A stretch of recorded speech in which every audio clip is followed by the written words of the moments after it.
পেট থেকে কুফরি জাদু বের করুন মাত্র 3 দিনে।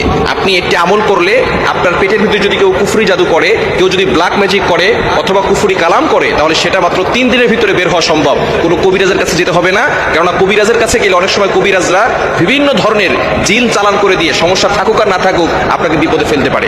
কিন্তু ব্ল্যাক ম্যাজিক জাদুটোনা কুফরি কালাম এটা যে সত্য, এটা কিন্তু নবীজি সাল্লাল্লাহু আলাইহি সাল্লামের দ্বারা প্রমাণিত হয়। নবীজি সাল্লাল্লাহু আলাইহি সাল্লামকেও কিন্তু জাদুটোনা করা হয়েছিল। এক ইহুদি মহিলা লাবিদ ইবনে আসাম নবীজি সাল্লাল্লাহু আলাইহি সাল্লামের চুল মোবারক নিয়ে 11টা গিরা দিয়ে জাদু করেছিল। নবী সাল্লাল্লাহু আলাইহি সাল্লাম অসুস্থ হয়ে পড়েছিলেন।